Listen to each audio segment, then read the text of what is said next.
ہمارے ساتھ ہیں مسجد صدیق اکبر نیو یارک کے امام عبدالرشید صاحب. امام صاحب بہت شکریہ آپ نے وقت دیا. نیو یارک سے امریکہ سے کتنے تقریباً لوگ حج کی سعادت حاصل کرنے آئے؟ الحمدللہ اس دفعہ ہمارے ساتھ تو تقریباً 200 سے 250 آدمی ہیں. باقی اسٹیٹ سے بھی الحمدللہ لوگ آئے ہیں. صحیح. امام صاحب اس بار جو سعودی عرب کی جو آفیشیل ویب سائٹ تھی وہ سولڈ آؤٹ جلدی ہو گیا تھا, تو بھی ایک طریقہ اوورسیز پاکستانی کے لیے ہے کہ لوگ پاکستان کے پاسپورٹ پہ آ رہے ہیں. جی الحمدللہ یہ تو اللہ پاک نے ہمیں بہت سعادت دی ہے کہ پاکستان کے پاسپورٹ پہ امریکن اور کینیڈین سٹیزن اس دفعہ حج کر رہے ہیں الحمدللہ. اور ابھی پتہ اتنا میں نے تو خاص طور پہ اتنا شکر ادا کیا کہ اللہ نے ہمیں پاکستان کی نیشنلٹی دی ہے, جس کی وجہ سے اس وقت امریکن برٹش پاسپورٹ پہ لوگ حج نہیں کر سک رہے, لیکن پاکستانی پاسپورٹ پہ الحمدللہ ہم لوگ حج کر رہے ہیں. امام صاحب فلسفہ حج ہے کیا, ہم کیا سیکھتے ہیں اس سے؟ حج میں الحمدللہ 2 چیزیں. سب سے پہلے تو یہ ہے کہ اپنی ذات کے اعتبار سے اللہ پاک کے ساتھ انسان کا تعلق بنے اور دل میں اللہ کی عظمت, اللہ کی وحدانیت آئے. تو مکہ مکرمہ میں ہر وقت اللہ سبحانہ وتعالیٰ کی رحمت ہر وقت نازل ہو رہی ہے, اور مکہ سے یہ میسیج ہے کہ ہم اللہ کی وحدانیت, اللہ کی توحید لے کر جائیں, اور مدینہ منورہ سے نبی صلی اللہ علیہ وسلم مدینے والے کی زندگی, مدینے والے کا کام لے کر آئیں. تو حج کا مقصد یہ ہے کہ اپنی چاہت کو چھوڑ کے اللہ کی چاہت والی زندگی گزاری جائے. اس لیے کہ حضور پاک صلی اللہ علیہ وسلم نے جو آخری خطبہ دیا ہے اس میں 2 چیزیں بیان کی ہیں. سب سے پہلی ایک جو یہ چیز بیان کی ہے کہ مسلمان کی عزت اور عظمت بیت اللہ سے اور حرم سے اور عرفات کے دن سے, ان سب سے مسلمان کی عزت زیادہ احترام ہے, اس کا احترام بیت اللہ سے زیادہ ہے. تو انسانیت کی احترام کرنے والے ہم بن جائیں, ان کے حقوق پورے کرنے والے بن جائیں. اور پھر اس کے ساتھ ساتھ حضور پاک صلی اللہ علیہ وسلم نے جو پیغام دیا تھا, جو ان کا مقصد تھا زندگی کا, کہ یہاں سے ہم زندگی بدل کے جائیں اور پھر ساری دنیا کو زندگی بدلنے کی دعوت دیں. کہ ساری دنیا کو حضور پاک صلی اللہ علیہ وسلم کے مبارک زندگی, جس سے دنیا آخرت میں کامیابی ملتی ہے, اس زندگی کی ہم ساری انسانیت کو اس کی طرف بلائیں. تو یہ حضور صلی اللہ علیہ وسلم کا حج تھا کہ اپنے 23 سال کی محنت کی انہوں نے اپنی امت پر, اور بیت اللہ میں لے کر آئے اور اللہ سبحانہ وتعالیٰ کے سامنے پھر پیش کیا, اور پھر کہا کہ اللہ کیا, لوگوں سے پوچھا حل بلغت, تو کہ میں نے اللہ کا پیغام آپ تک پہنچا دیا. تو سارے صحابہ نے فرمایا کہ قلنا نعم یا رسول اللہ, آپ نے پہنچا دیا. تو پھر حضور صلی اللہ علیہ وسلم نے فرمایا فلیبلغ شاہد, کہ جو یہاں موجود ہیں, فلیبلغ شاہد منکم الغیب, کہ وہ غیبین تک پہنچائیں. تو حج میں آنے کا یہی مقصد ہے کہ ہم اللہ پاک کے احکامات کو, حضور پاک صلی اللہ علیہ وسلم کی مبارک زندگی کو اپنی زندگی بنا کر, اور پھر جہاں جہاں پوری دنیا میں حجاج جائیں اور یہ حضور صلی اللہ علیہ وسلم کا میسیج سب کو پہنچائیں.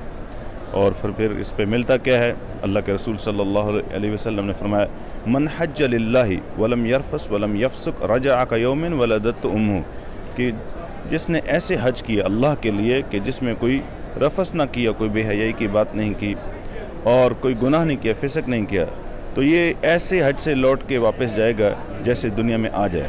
جیسے معصوم بچہ ہوتا ہے, کوئی گناہ اس کے اوپر نہیں ہوتا. تو یہ حج کی برکات ہے کہ انسان زندگی بدل کے جاتا ہے. اور دوسری چیز یہ ہے کہ حضور صلی اللہ علیہ وسلم کہ جب روزے پہ حاضری دیتا ہے تو اللہ کے رسول صلی اللہ علیہ وسلم نے فرمایا کہ جو میرے روزے پہ حاضری دینے کے لیے آیا وہ ایسا ہے کہ جیسے میری زندگی میں مجھ سے ملاقات کے لیے آیا. تو جس نے حج کیا اور پھر اس کے بعد روزے رسول صلی اللہ علیہ وسلم کی زیارت کی, فرمایا اس کے لیے حجتان مبرورتان, 2 حج ہیں.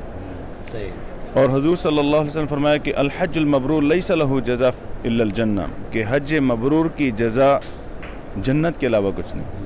تو صحابہ نے پوچھا یا رسول اللہ کہ یہ حج مبرور کیا ہے؟ تو حج مبرور نکلا ہے بر سے, نیکی والا حج. تو حضور صلی اللہ علیہ وسلم فرمایا کہ نیکی والا حج یہ ہے کہ نرم کلام کرنا لوگوں سے, اور لوگوں کو کھانا کھلانا, سلام کو پھیلانا, ایسے حج کرنا.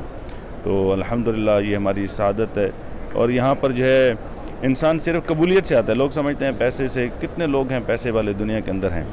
تو حج سے انسان کا اسلام مکمل ہوتا ہے. یہ ایک مین حکم ہے اس کا, یعنی کہ جب تک انسان حج پہ نہیں آئے گا تو اس کی برکات کو اور اس کے اثرات کو انسان نہیں سمجھ سکتا.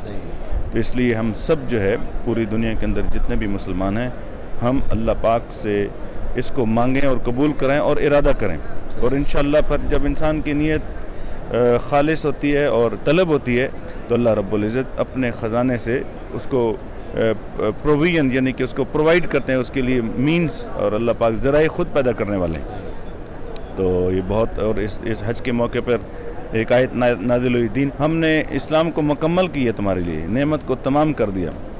تو ایک یہودی تھا، اس نے حضرت عمر رضی اللہ عنہ نے فرمایا کہ تمہارے اوپر ایک ایسی آیت نازل ہوئی ہے، اگر وہ ہمارے ہاں ہوتی تو ہم اس کو سیلیبریٹ کرتے، عید مناتے۔ عمر فاروق رضی اللہ عنہ نے پوچھا کہ وہ کون سی آیت ہے، تو انہوں نے یہ آیت فرمائی، الیوم اکملت لکم دینکم، کہ ہم نے جو ہے اس دین کو مکمل کیا۔ تو حضرت عمر بن خطاب رضی اللہ عنہ نے فرمایا کہ مجھے پتہ ہے کہ یہ کب آیت نازل ہوئی ہے، کس وقت نازل ہوئی ہے۔ اس دن ہم نے 2 عیدیں منائی ہیں کہ عرفہ کے دن یہ آیت نازل ہوئی، اور عرفہ کا دن اٹ سیلف عید کا دن ہوتا ہے، اور حاجی کے لیے سب سے بڑا دن ہوتا ہے، اور پھر وہ جمعے کا دن تھا، تو اس دن ہم نے 2 عیدوں کو منایا۔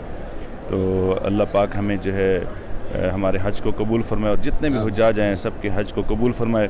بس حج صبر کا نام ہے، جب بھی ہم حج پر آئیں تو صبر کے ساتھ آئیں، کیونکہ جتنے بھی ہیں سب اللہ کے مہمان ہیں۔ تو فرمایا کہ جو بندہ صبر کے ساتھ، اور مشکلیں تو آتی ہیں ظاہر ہے، مطلب آپ کے گھر میں 10-15 مہمان آ جائیں تو کتنا مشکل ہو جاتا ہے، اور لاکھوں پوری دنیا سے کتنے ملین لوگ آ رہے ہیں، تو ان سب کو ظاہر ہے کچھ تو آگے پیچھے ہوتا ہے۔ تو اس لیے صبر کے ساتھ، دعا کے ساتھ، اکرام کے ساتھ، اور دوسروں کا خیال کرتے ہوئے حج کریں گے تو انشاءاللہ ایک کا حج قبول ہوگا، سب کا حج قبول ہو جائے گا۔ صحیح۔ امام صاحب گزارش ہے کہ جو بھی پروگرام دیکھ رہے ہیں ان کو بھی ہم شامل کرتے ہیں دعا میں، اور مکہ شریف حرم پاک میں موجود ہیں ہم، تو دعا کی درخواست ہے تاکہ ہم سب جو اس وقت شامل ہیں پروگرام دیکھ رہے ہیں وہ بھی ہاتھ بلند کریں، اور اللہ تعالی ہماری دعا کو قبول فرمائے۔ دعا کے لیے الحمدللہ رب العالمین والصلاة والسلام علی رسول الکریم، یا اول الاولین یا آخر الآخرین، یا ذا القوة المتین، یا رحم المساکین، یا ارحم الراحمین، یا ذا الجلال والاکرام، یا ذا الجلال والاکرام۔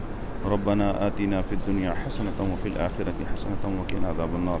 اللهم حجا مبرورا وسعيا مشكور وذنبا مغفور وعملا صالحا مقبول وتجارة لن تبور یا رب العالمین۔ یا رب العالمین ہم سب کا حج قبول فرما، اور یا اللہ جتنے بھی حجاج جہاں سے بھی آئیں یا اللہ سب کی محنت کو، سب کی کوشش کو قبول فرما، اور یا اللہ ان کی محنت کو قبول فرما کہ پوری دنیا کی انسانیت پر رحم فرما، ساری دنیا کی انسانیت کو یا اللہ ہدایت نصیب فرما، اور یا اللہ جو بھی ہماری بات کو سن رہے ہیں، دیکھ رہے ہیں، یا اللہ ان سب کو حرمین شریفین کی حاضری کے لیے بار بار قبول فرما، یا اللہ اس نعمت سے، اس رحمت سے کسی کو بھی محروم نہ فرما، اور یا رب العالمین جہاں جہاں مسلمان پریشان ہیں سب کی پریشانی کو دور فرما، پوری دنیا پر رحمت فرما، ہم سب کو یا اللہ حضور پاک صلی اللہ علیہ وسلم کی سچی پکی اطاعت کرنے کی توفیق عطا فرما، اور ہم سب کو ہدایت کامل نصیب فرما۔